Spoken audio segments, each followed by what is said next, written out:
I lived through 15 years of civil war in Lebanon as a child. And this is my 5th Israeli military campaign against Lebanon as well. That's a lot of war. And I can sit here and despair about the state of affairs, but I'm looking for the slivers of light, the slivers of opportunity.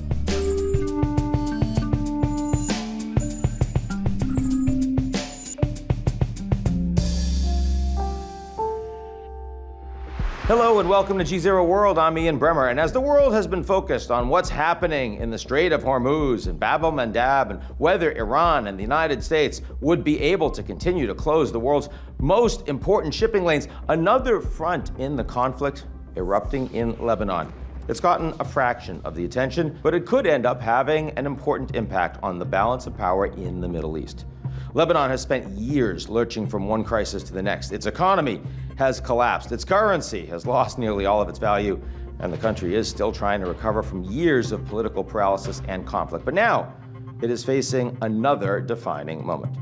Months of devastating strikes by the Israeli military during the fighting against the Iranian-backed group Hezbollah have left more than 4,000 dead and over 1 million people internally displaced. A fragile ceasefire is now in place, but it hinges on a question that has eluded diplomats for decades. Can Lebanon actually find peace? Because for that to happen, Hezbollah has to agree to disarm. The Israelis have to agree to fully withdraw. And the Lebanese military has to regain control of the south. Perhaps most importantly, Iran has to agree to all of that. Joining me to discuss all this and more, a top Middle East expert and journalist, Kim Ghattas. She's born and raised in Lebanon and a contributing writer at the Financial Times, the author of Black Wave. But first, a word from the folks who help us keep the lights on. Funding for GZERO World is provided by our lead sponsor, Prologis, and by Cox, a family of businesses. Additional funding provided by the Andrew Carnegie Foundation, Ku and Patricia Ewan, committed to bridging cultural differences in our communities, and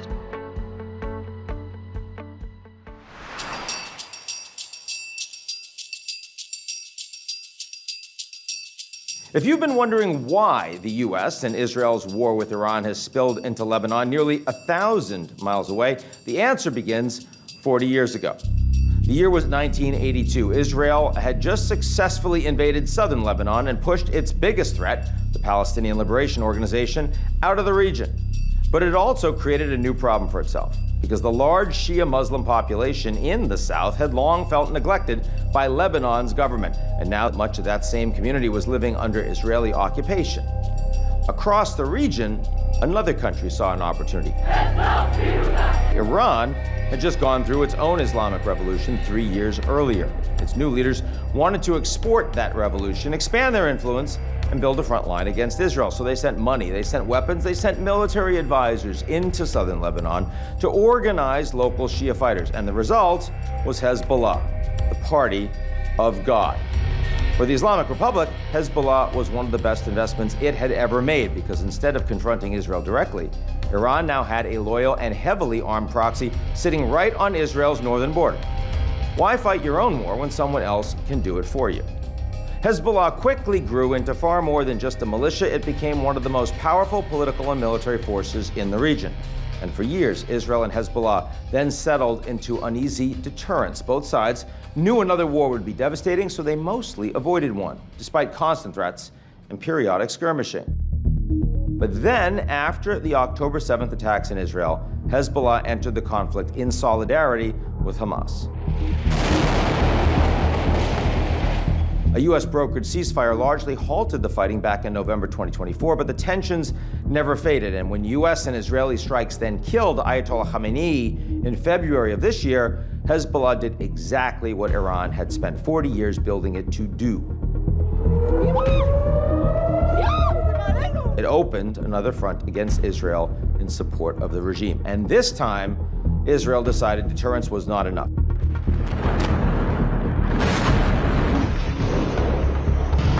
Launched its biggest campaign against Hezbollah in years, targeting the group's leadership, its weapons, stockpiles, and infrastructure. Airstrikes pounded southern Lebanon and parts of Lebanon's capital, Beirut, killing thousands and leaving entire neighborhoods in ruins. Today, the hostilities have largely stopped under a U.S. brokered ceasefire, but whether that peace holds depends on one question: what happens to Hezbollah? Now, the agreement calls for the group to disarm. The Lebanese Army is meant to take control of southern Lebanon and Israeli forces to withdraw back to Israel. Great plan on paper. The reality, pretty challenging. Hezbollah says it's not giving up their weapons. Israel says it's not leaving until Hezbollah does. And the Lebanese government, caught in the middle, trying to assert authority over an organization that, let's face it, is right now more powerful than the state. Plus, Iran is saying it's not signing any long-term deal as long as Israel is still in Lebanese territory. It is true that Hezbollah is weakened and its support base within the Shia community in Lebanon is under a lot of pressure. But that might actually embolden the group. Launching renewed attacks could bolster its reputation as defenders of the region against the US and Israel, kind of like the Islamic Republic in Iran right now. Not to mention that continued fighting in Lebanon does work in Iran's interests. I mean, if Hezbollah were really to disarm, it would mark a major geopolitical shift in the region. But if the last 4 decades have taught us anything, it's that in the Middle East, ending one conflict has a way of setting up the next. Joining me to talk about all of these possibilities, Kim Ghattas, Lebanese-born journalist and expert on the region. Let's get to it. Kim Ghattas, welcome back to the show. Thanks for having me, Ian. We're going to talk about Lebanon, I promise, but Iran, of course, is moving very quickly. These are very interconnected. With where we sit right now, it is not just the Strait of Hormuz, but we've also seen very recently that the Houthis have announced a blockade. Sitting from your perch right now, who do you think actually has more leverage? Who is succeeding or more or failing less in the war, the Americans or the Iranians? That's the million-dollar question at the moment. I think that the scene is actually quite murky. We see the Iranians able to inflict a lot of damage on the international, on the global economy, but still not as much as they anticipated, because oil is not at 250. It's rising, but it did not, go into stratospheric numbers. They have leverage, they have the capacity with drones, with some missiles to really cause damage for Gulf countries, not so much on Israel at the moment, which is interesting, but definitely the global economy and the economies of the Gulf who want to move away from this state of limbo that is very damaging for their image and their long-term prospect. So that is the leverage that Iran has. But I would not overestimate the position that they're in. Their own economy is, sinking rapidly. They're going to face their greatest enemy, the Iranian people, in the near future, if the Iranians want to take to the streets again after the massacres of January. So the Iranians are not necessarily sitting pretty. They have the capacity to inflict pain, but they're also looking at their regional project that they've built over decades that is no longer serving them. They hear you talking about the proxy support. The proxies and allies like Syria, right? So I think that is a story that is being undertold at the moment. The impact of the loss of Syria for the Iranian axis, which provided a geographical continuous corridor from Iran through Iraq into Syria to Lebanon. That is no longer there. Hezbollah in Lebanon is still powerful, but it is very much weakened, as in it's down but not out, as we say. It is on the ground, it looks to be a spent force. There are no military battles in the south with Israeli troops. They have the same capacity to inflict damage with drones or missiles, but they're no longer a fighting force on the ground. And then in Iraq, what is happening in Iraq is also not great news for Iran. So that is the Iranian picture. When it comes to the US, they have the firepower, they have the capacity to inflict damage to Iranian infrastructure, but they haven't been able so far to get Iran to capitulate. And so it feels so far, or at this moment, that it's a battle of wills. Who will blink first? So let's switch to your native Lebanon, because of course there is a ceasefire. We are seeing plenty of, what do you call it, skirmishing, but the reality is people are still dying.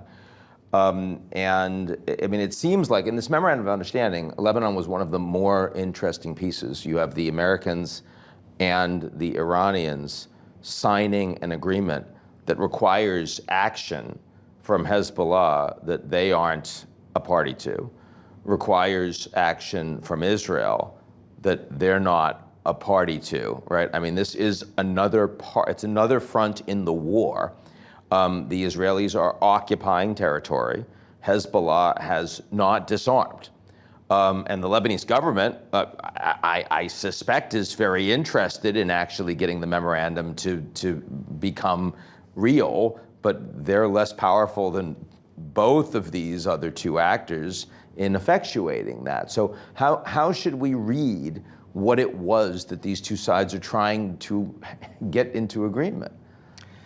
Before I answer the question, if I may just highlight the incredible devastation that is being inflicted on South Lebanon, which is not getting enough attention. Which is where the Israelis have been bombing and are presently occupying. They're heavily bombing, not just with artillery or missiles, but also with controlled demolitions. They plant explosives and they blow up whole villages. And their argument is that this is to destroy Hezbollah infrastructure. But they're turning southern Lebanon into an uninhabited, unlivable buffer zone.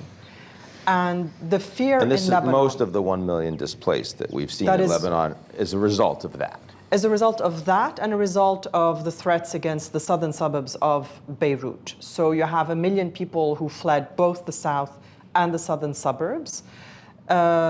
The latest update is that 400,000 people have since been able to go back home since the ceasefire early June, either to the southern suburbs or parts of South Lebanon where the Israelis are no longer operating. But every day, Ian, every day, villages are being completely destroyed and made uninhabitable. The infrastructure, the water, the schools, the hospitals, everything is being leveled, and that is not getting enough attention. But as for the MOU, it's very important to point out that Lebanon did not want to be part of that MOU. Lebanon did not want to be part of the US-Iran negotiations. So Lebanon has its own framework agreement now, the result of direct negotiations between Israel and Lebanon. Which is quite unusual. Yeah. Which is very unusual. It's a historic first or second, because we've had something similar in 1983.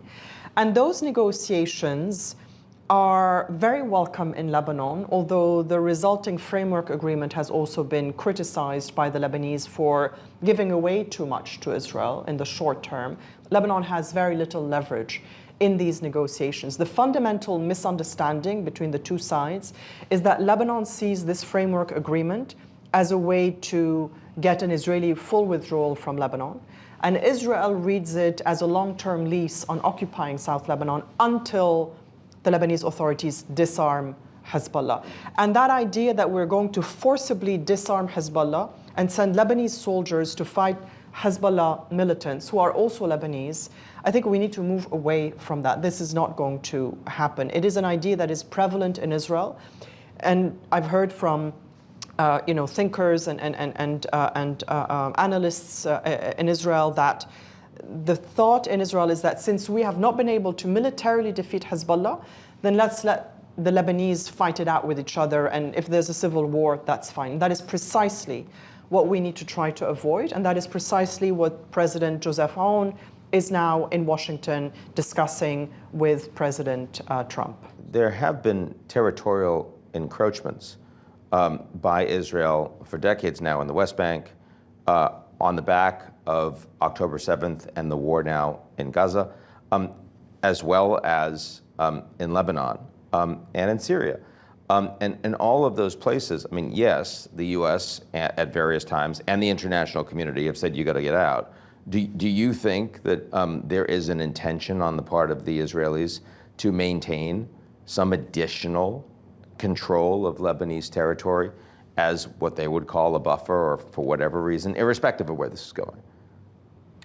That is the fear, that Israel would like to maintain a buffer zone in Lebanon, along the border between Lebanon and Israel, into the southern Bekaa Valley, linking up with Mount Hermon, which they now occupy as well, and then linking into this buffer zone that they created in the Golan Heights. So that is a very, quote unquote, neat buffer zone that would, from an Israeli perspective, help stave off any future October 7th. If that were to happen, that is not the way to secure Israel's long-term If that were to stability. happen, how many Lebanese people that were living in that territory would no longer be able to live in that territory? We're talking, probably tens of thousands who would no longer be able to go back to their village. I believe we're talking at least 60 villages or towns, but I don't know the exact numbers, but that is a sizable number for Lebanon, a country of 5 million. So when we talk about 1 million displaced, that's a bit less of a quarter than a quarter of the population. What the Lebanese authorities are trying to do now, going back to the idea of the discussion about disarming Hezbollah, is to make the point that Lebanon needs a diplomatic success. The president needs a diplomatic success that he can sell to his citizens, to the Lebanese people, to demonstrate that diplomacy is the way forward for Lebanon, that diplomacy is the way that the state can be strong and the sole armed forces on Lebanese territory. And that is where pressure on Israel and concessions from Benjamin Netanyahu are going to be essential.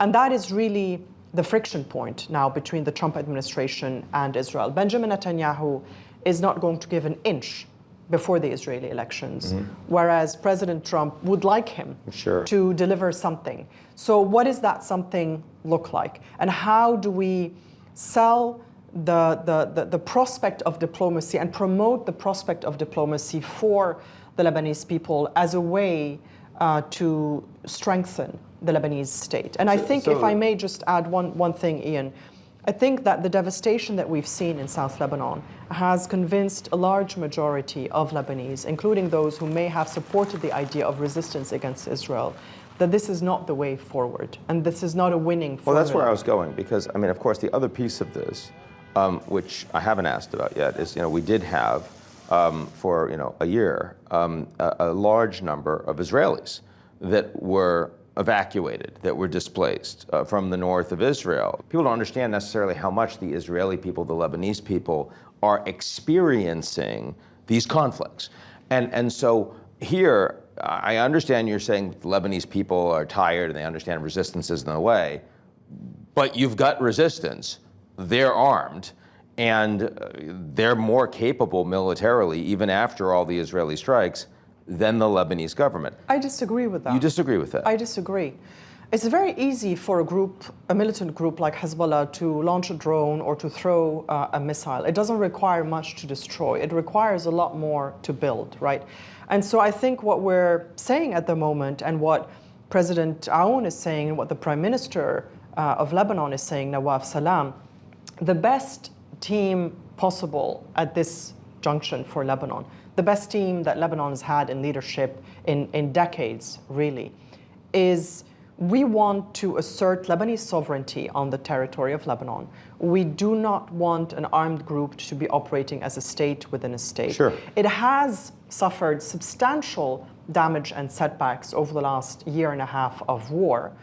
It may still have weapons depots or some capacity. There are efforts to smuggle weapons into Lebanon, which are now being interdicted. But between interdicting weapons, between stopping illicit flows of money, between declaring some of their activities to be outside of the law, as the Lebanese authorities have done, and essentially the crucial point is delivering tangible, positive results. Israeli redeployments, demarcation of the border. Sure, but my follow-up question is, irrespective of how strong Hezbollah is today, you have a group that occupies a position of de facto authority. How do you change that? I mean, they still have leaders, they still have arms. How do you actually change that? What I'm saying is that they are not what they used to be a year and a half ago. I understand that, but that doesn't mean that they don't exist. So what do you do about it?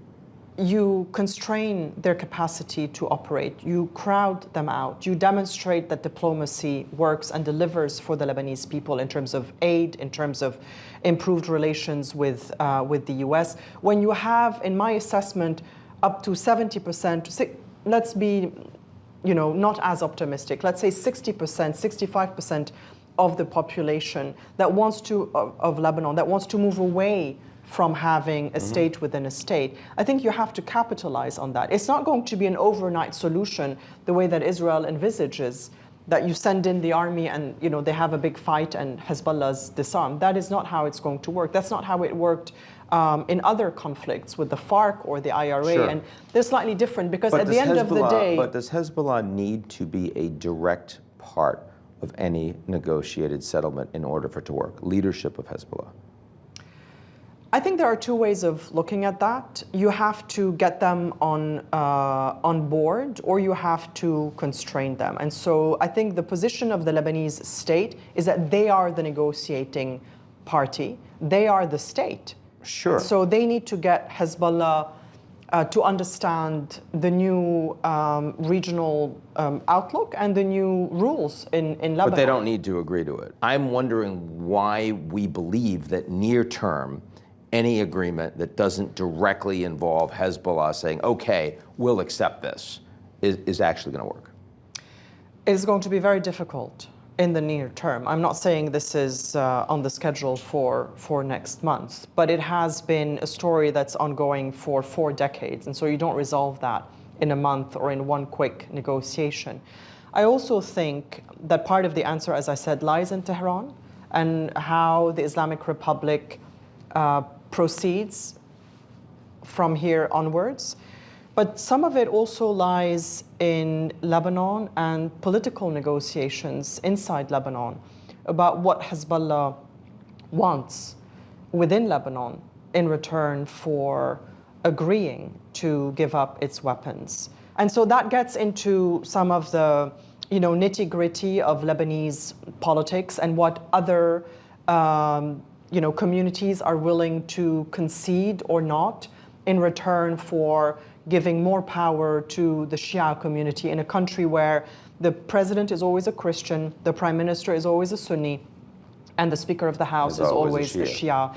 And parliament is divided 50-50 between Christians and Muslims. What do you do with the hundreds of militants who will need a job? There's a discussion about integrating them into the Lebanese Army, and others are saying absolutely not. That would be, like having an internal fifth column This or is something. a big Syria conversation, as you know as well. Yeah. And so all of this needs to be worked out over time. I'm not saying that it will necessarily be successful, but we have to start somewhere. I lived through 15 years of civil war in Lebanon as a child. And this is my 5th Israeli military campaign against Lebanon as well. That's a lot of war. And I can sit here and despair about the state of affairs, but I'm looking for the slivers of light, the slivers of opportunity. How can this work? I'm not a policymaker, but I hope some of my ideas make sense and are being heard by people who are in positions of power. I think also of the Iranian people who are stuck between, the threat of more war, having their country, destroyed or damaged by these strikes, and stuck between that and a further entrenched leadership. I mean, they deserve a better future as well. Kim Ghattas, thank you very much. Thank you for having me.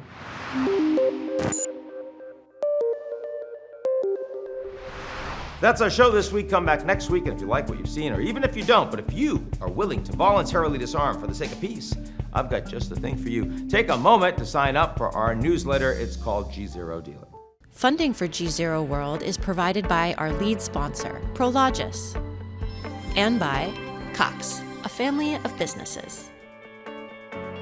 Additional funding provided by the Andrew Carnegie Foundation, Ku and Patricia Ewan, committed to bridging cultural differences in our communities, and